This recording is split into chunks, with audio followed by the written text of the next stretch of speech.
Hi, I'm Solveig Busler from Schnick Systems. I am the responsible person for marketing and sales in that company, so I'm a member of the board. We have two people controlling the company. Erhard is the owner and inventor of the system, and I am responsible for marketing and sales while he is manufacturing and leading the production and development.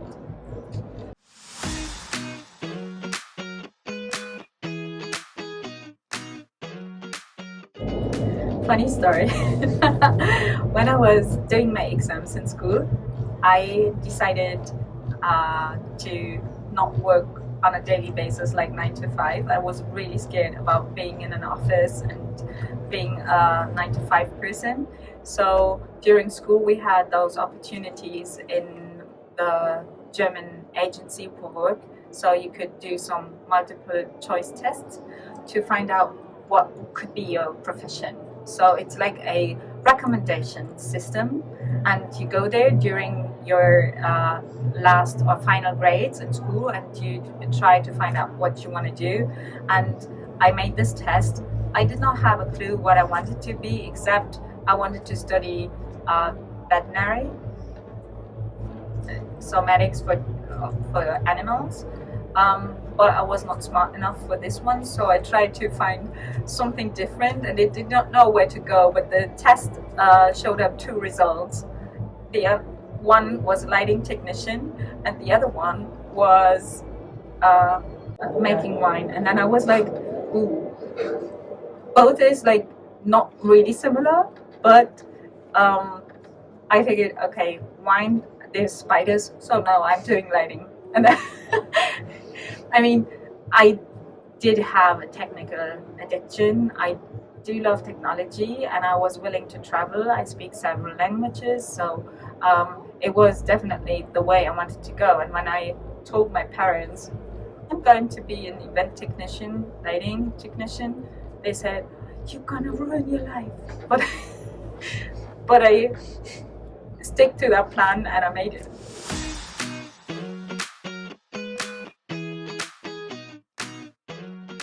When I got the information, or when I get the task, when I got the test results, I started applying for apprenticeships in Germany. You can have the apprenticeship of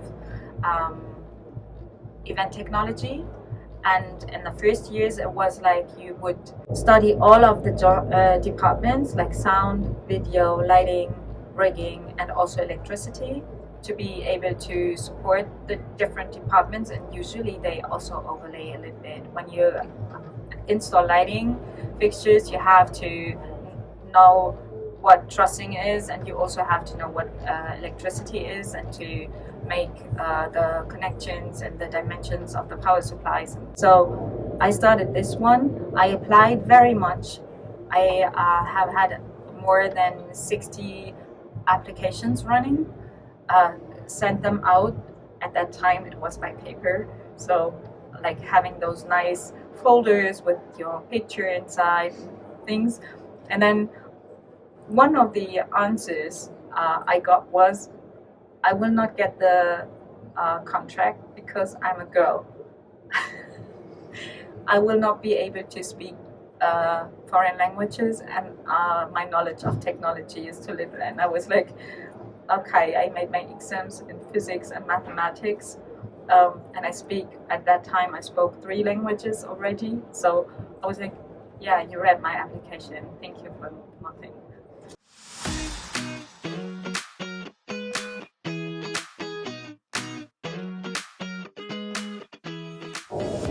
We have had the discussion about women in the industry very much, and the more I hear about talking to my colleagues about it, the more I feel that the most challenges I have was when I just started in the industry, when I was a newbie. It was the things I experienced was not so much about being a woman, it was more about being a youngster, and like trying to find your position in the team, and also the teams try to find out how smart you are, how much do you know about the job, how much, like, I think it's testing also, like how do you know what are your skills? Are you talented enough? Also, these like rivalry is the wrong word, but like the competition between I don't want to change the setup now. I just tell them I cannot do it because if they're not smart enough, they will not recognize I could do it, or something like this. I feel that boys have the same challenges like we have when they are young and in the industry, and I have met super smart boys that were really like boys, like 17 years old, just starting, and when they are so entering a team that has a lot of knowledge, they also get the shit. They also get tested, they also get played bad jokes whatsoever, but everybody's like checking, is he worth it to be in our team?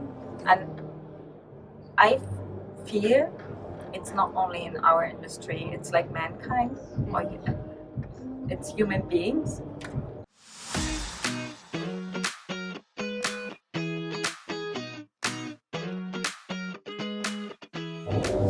When I look at the women, I feel there's more and more women coming in the industry.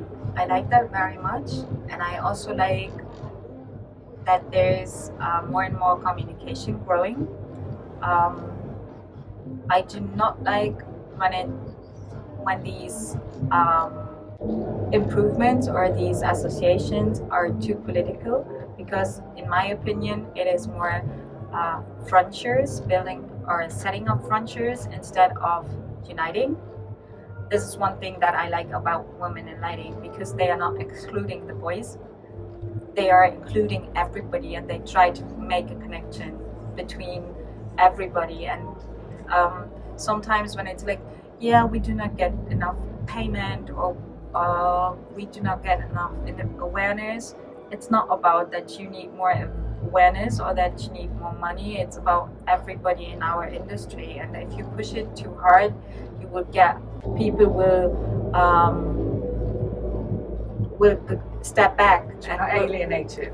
Yes, so I like the approach of women in lighting, for example, to connect. You have so many male supporters. You have like the association it is easy to connect with other countries, as I just can look up on the website who's in that city. I'm having a project over there. I need a consultant, or so I can connect easily with this association, but I'm not excluded if I'm a boy, and that's super cool. I hate it when people complain. Either we do something fun stuff together or we don't. And then especially in this industry, we have so many open-minded people around us, and yes, I got some like issues with people that were saying, you are a lady or you're a woman, I don't need to listen to you. This happened twice in my career. I sent them home and did not pay their invoice. So and I got support from boys around me or from my male colleagues, and I figure right now it's more I have been in this industry for 23 years now, so it's also the age and like the authority you get as a person. So the support in our group of colleagues is immense, and therefore I can totally understand that you had an amazing career. I feel the same.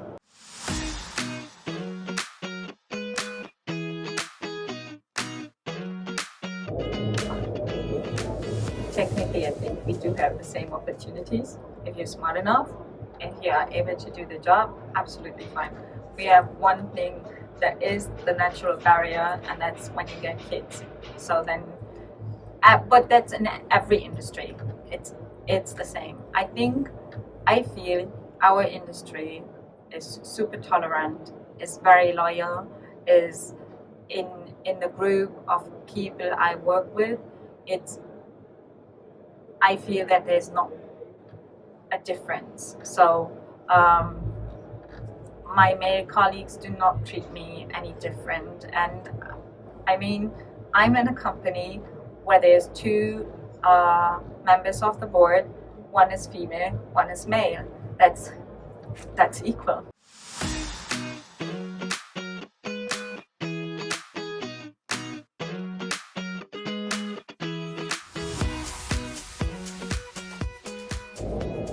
I would recommend them to be smart, to know their business, to get trained, to get knowledge about their products, to get knowledge about the industry also and about the technologies.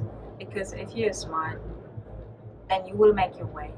Don't forget to be nice and gentle, polite to everybody, and respectful. I think that's the most important features you should have as a person, if I could say, call it features. But it's, I feel that people should focus on being a team player in this industry. We work so much abroad, we are having so many different environments.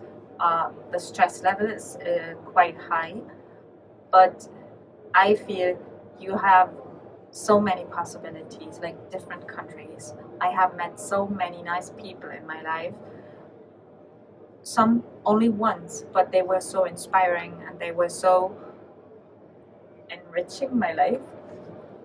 So this is something you can expect from a career in this industry, and I would say if you have your basic skills and the knowledge and a basis where you can start from, that's what you should do your homework with.